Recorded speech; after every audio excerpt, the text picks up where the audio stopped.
Hey, this is Vince. Uh, Here I am. It's Sunday. I meant to start this last week. I got sick. I had an infection in my throat, ear, tongue. It's just been bad, but feeling a little better now. Better enough to speak. So I said last week I was going to explain why I wanted to do this and what kind of sparked that. This has been a thought in my head for quite a while. Something that maybe I should do. I kept thinking I was a much better writer, so I just kept writing it out. And from time to time, I would share it on Facebook or whatever. But I think speaking out loud, videos, stuff like that, it has more of an impact than words you write on paper sometimes. Some people don't get the full effect if they're reading it, as compared to if they're watching it and seeing it with their own eyes. And I get that. And the other thing was, I just, for the past 5 years, I've been involved in ministry, and half of my friends don't even know. My family doesn't even know. And I've been sharing stories about little incidences during that time that kind of morphed my thinking and happened along the way that would form me as a Christian. And it's been pretty wild the past 4 to 5 years with all this. And I'm wanting to try new things. I want to share all the incidences I've been through, all the positive things that have happened to me, and all the negative things, because those also can turn into positives, and they have in my life. I also wanted to give a voice and a outlet for people who don't go to church every Sunday, and I understand it. I mean, I haven't been to church in a long time. I get it. I get the reasoning why. I understand. A lot of the people that I talk to always talk about the hypocrisy of the church, the people of the church and the way they act. Basically the fruit of the church. I mean, it's just rotten sometimes. Not all churches, but some. And I get why they don't want to go and be around people that they think are judging them and putting them down. And that's not always the case. I'm not saying everyone who goes to church is a snob or rude or whatever, because I know that's not true. But I do understand those people who say they don't want to go. And it's not just because they don't want to wake up in the morning. It happens. Life happens. Things happen. So I just wanted to get on here and kind of give another way of, getting a message in the morning. On a Sunday or Wednesday, however many days I decide to do this, I don't know. Kids permitting, they're kind of loud. So, but I wanted to talk to you about why, I decided to do this and the background of it. Why now, after so many years, I wanted to become a minister. I didn't want to let go. There's a lot of things I still don't want to let go in my life, but eventually that's going to change. I'm not worried about the people around me not accepting it, because they do. They love me, my family, my wife. It's no worry at all. It's me. I'm kind of stubborn. I want control over my life. That's how it is. It's how it has been for 5 years, me arguing back and forth with God about this. And, here I am. I gotta walk out in a rainstorm sometimes because I get kind of vocal. But, I have that kind of relationship with God where I can argue and bicker and go to Him with any kind of doubt at all. And some people don't think you should do that. They don't think you should question God. They don't think you should challenge God. And I think you should. That's been my whole life from age 5 to now. I mean, I've questioned God up and down, and I always get the answer back. May not be right then and there, may not be a week, month, year, but it happens, and I'm grateful for that. So acceptance and everything, it wasn't really an issue for me. The other thing was my guilt. I actually held everything I've done wrong against myself and say, who am I to do this? Who am I to go out and post messages every Sunday about God and say this is how people should live, or they should look at things like this? And who am I? I've been through so much, and I have so many flaws. Who am I to do that? And the answer is a child of God.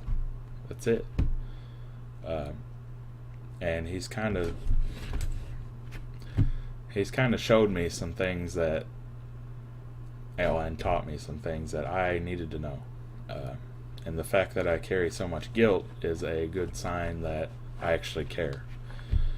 And some people will always hold that guilt against you. They'll always hold your past against you. But don't let them, because you can't change the past at all. The only thing you can control is the here and now.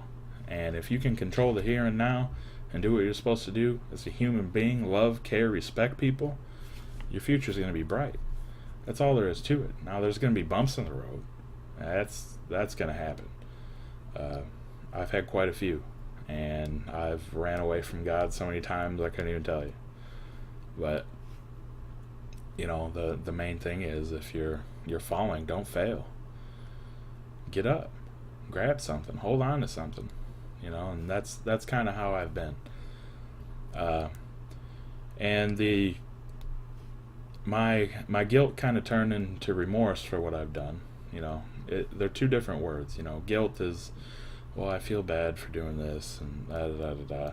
Remorse is kind of a more intense form of guilt. You're remorseful that you did this. You're remorseful that you did that. It's a stronger form of guilt that has dragged me down quite a bit and has held me back quite a bit too. But then, I always found myself repenting every day. Well, I'd say 99.9% of the day. There's always those days where I'm just like, I'm going to bed, dude. I'm tired. We all get like that. But good thing for me, prayer just doesn't happen at night. You can pray during the day whenever you want. If you have that relationship with God, you'll know what I mean. And I noticed I'd repent a lot, and I'd make a lot of mistakes. But I'd always find myself saying, I'm sorry.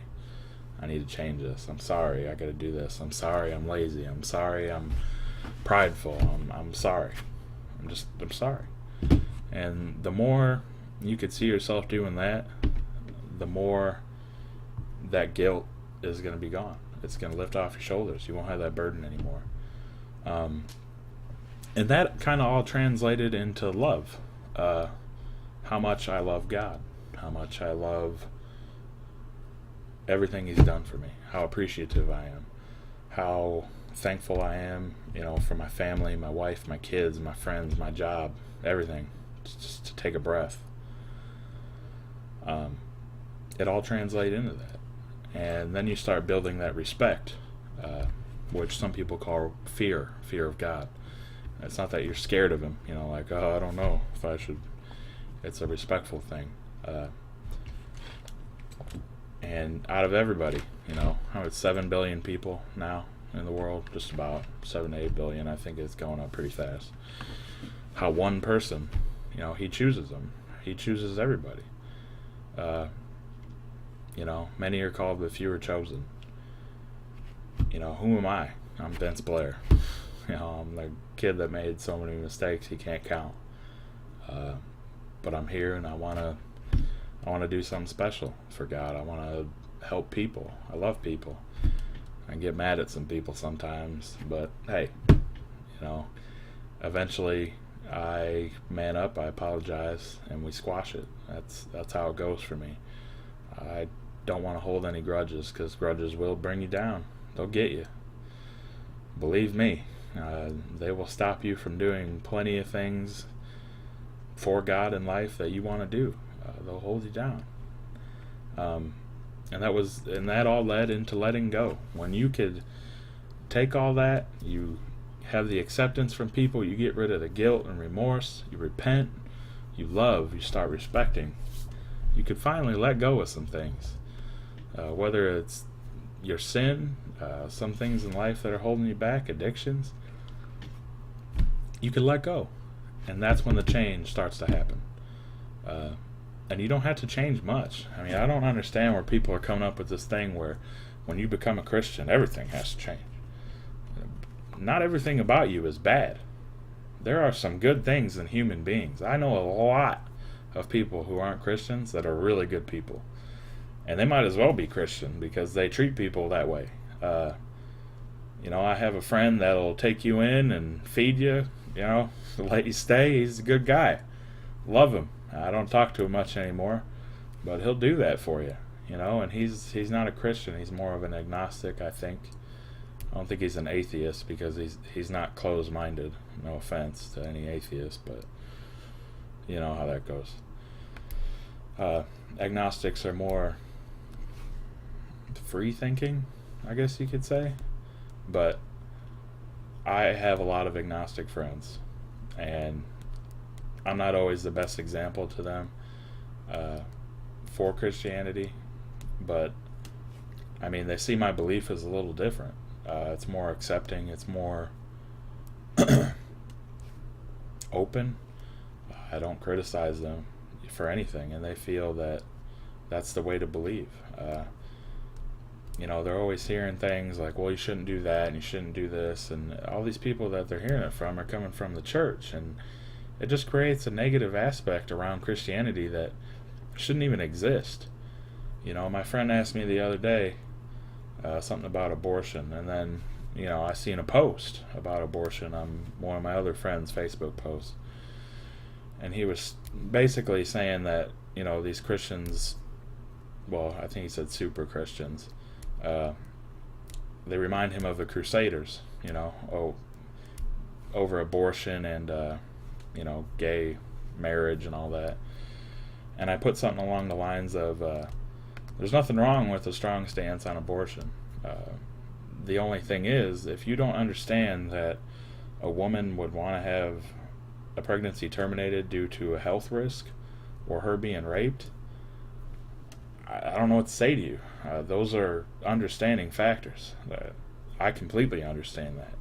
I get it.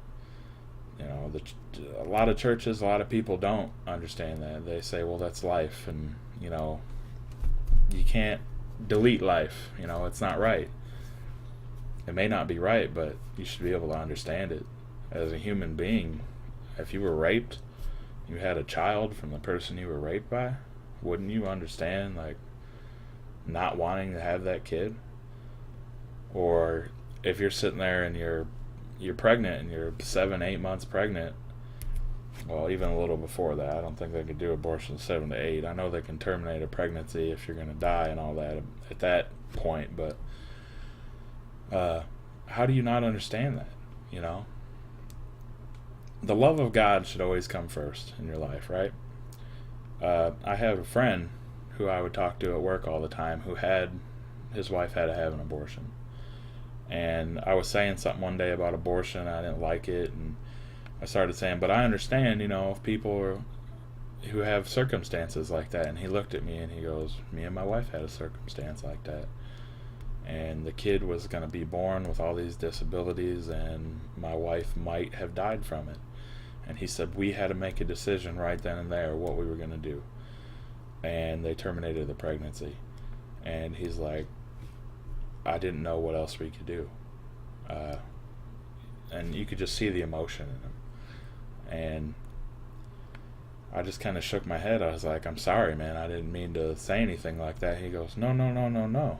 He's like, you are one of the only people who look at it like that I know, that I've heard talk to me about it.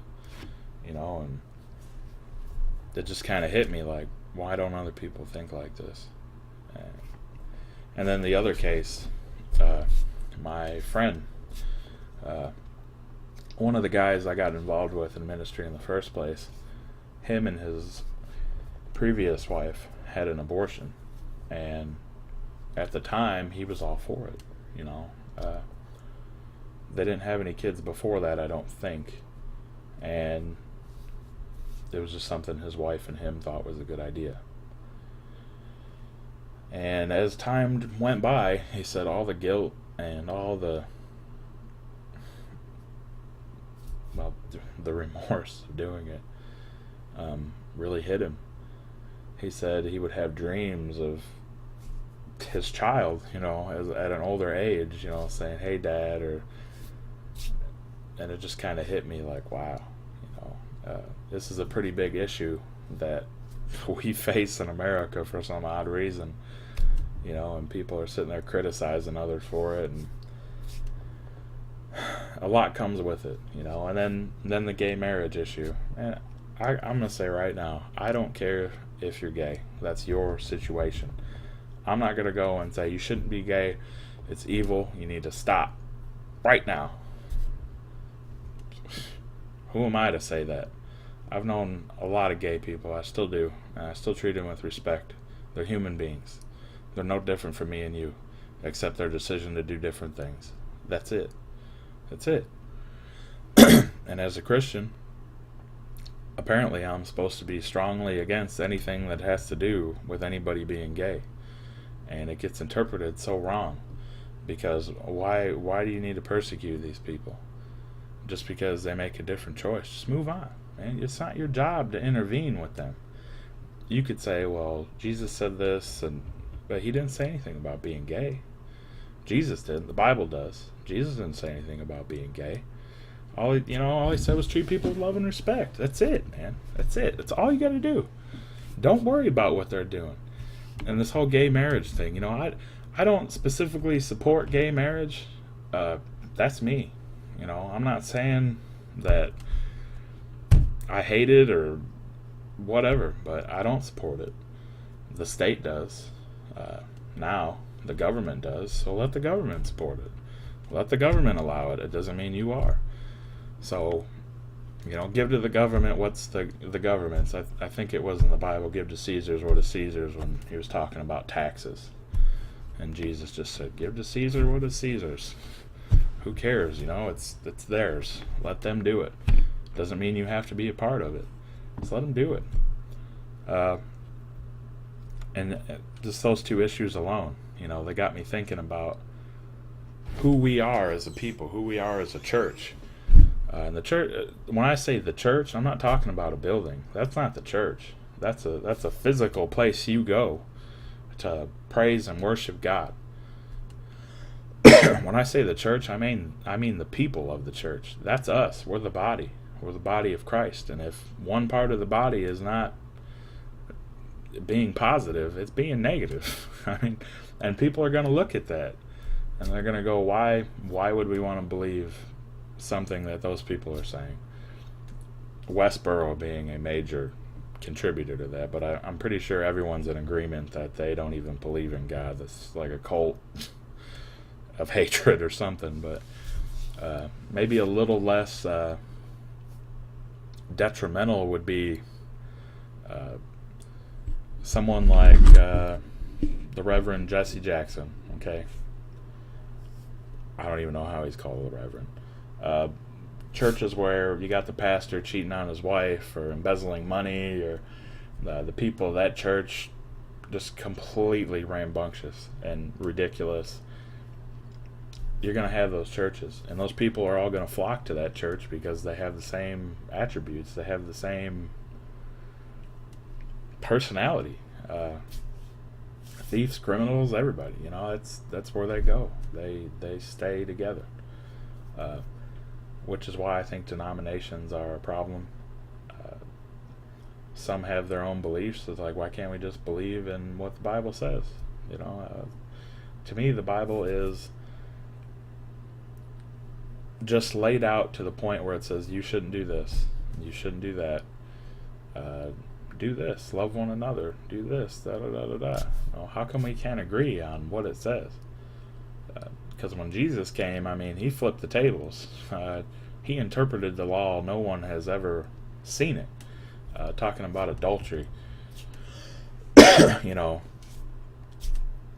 if you even look at a woman that way while you're married, you've committed adultery. And that didn't sit well with a lot of people, but it makes a lot of sense. Just different interpretations of it. And these denominations we have, I just don't get it. Why so many? There's so many. I found a church Wednesday for Wednesdays, to go Wednesday, and it's a Catholic church. It's going to be Mass at 9 o'clock. I'm not Catholic. I like the Catholic Church. Used to not like the Catholic Church at all. I mean, I would post some mean stuff and say some mean stuff about the Catholic Church until I went and seen the people there. I mean, they just were happy to be there. They were happy to be there praising God and singing, and their traditions might not be what I follow, but I'll go there. It's convenient for me. It's right down the road. I can go there every Wednesday at 9 o'clock if I wanted. Am I going to go there every Wednesday? Probably not. I'm going to start looking into other places, but I can go to a Catholic church and be fine with it. I can get along with Catholics perfectly fine. I can get along with Baptists perfectly fine. Methodists perfectly fine. And a lot of it is because I don't have a denomination. I haven't fallen in a group of people where I have to think a certain way. It's not how it is. It's not black and white. It's not. Some things are black and white.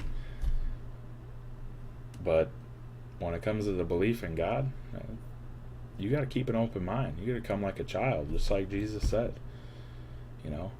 Come like a child, ready to learn. That's who heaven belongs to. The people who can relate to others and help. Listen. Open your ears, man. Don't just sit there like, well, this says this, and this is why, and I believe that. Well, okay. Go ahead. That's not going to help anybody. It's going to help you. You're helping yourself. And self-preservation has a lot to do with it. And when I say self-preservation, when I was younger, I used to be that way. I used to just think, man, I just need to get to heaven. I just got to do whatever I can to get to heaven. I don't even care. Rapture happens, I want to be gone. Peace. That was me when I was younger. As I got older, it hasn't come to that. And I'm going to say this and it might get taken out of context, but heaven to me doesn't matter at this point. It doesn't matter to me. What matters to me is treating people with respect, the way I was told to do it, to help people, even if they don't like you. Pray for them. That's that's my thinking. If I don't go to heaven and I do all that, oh well. If I'm here when the rapture happens, I'm going to keep doing what I do. I'm going to help people. I'm going to share with them everything God's done in my life, everything I've seen, and I'm going to help them. And hopefully they get there. That's just me. Heaven is not the reward for me. That's not it. I think love is. And having people being able to come to you and ask you a question, ask for your advice, that's the reward for me. I told my minister that, and he goes, that's an interesting way to look at it, Vince. He's like, but you're going to heaven. And I said, I don't want to accept that right now. And he said, why? And he's like, I just want to keep my mind open. I want to keep everything open. I don't want to be like, well, I'm saved, it's fine. At least I'm going to heaven. And then I don't have to care about people. I care about people. I care about everybody. Even if I think they are kind of dumb at sometimes. We can all be that way. I'm 25, I feel like I'm 50. It's kind of annoying. And I don't share any of this with anybody. I barely talk to my wife about it. She gets frustrated sometimes. It's completely understandable. And I know I got to change that. That's one of the things I had to change. My family, just kind of recently I've been kind of talking to them about it. More or less it started when my uncle was passing away, and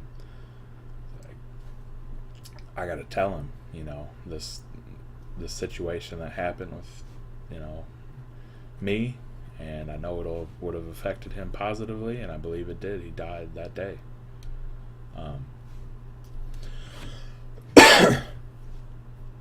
And I think he's in heaven, and I appreciate that. I'm grateful for that. I'm grateful for that opportunity given to people. You know, like I said, that's not what it's all about. But when you know you've affected somebody positively and it's changed their life, you know, whether it's before or after death, that's the reward for me. That's it, man. Heaven is a mere idea right now to me. I think about it sometimes. I think about what it would be like to meet people who've lived and not necessarily were famous, but have done some great things in life, and talk to them. But that's not what it is for me. This is what it is for me. Doing what I'm doing right now, trying something new. You know, I may be a horrible camera presence. I kind of get this like hair puff out right here. It's been bugging me the whole time. But I just want to be myself. You know, be me. And that's what you got to do. You got to be you. Why not be yourself? And, you know, just because you accept God and suddenly you're a Christian, you don't have to change everything. Not everything is so ridiculous that God doesn't understand. You know, here I am sitting here talking to you like this. You know, some pastors would look at me like, he's going to be a minister? Whoa, not at my church. I mean, like, that's why I'm not there. But thank you guys for watching. Just leave some comments. Tell me how I did. I kind of want to do this every Sunday. Some Sundays I might not be able to. I want to try to do it on Wednesdays too. So maybe if I miss a Sunday, I'll do it on Wednesday. But yeah, that's it for now. Thank you for watching. Have a good day.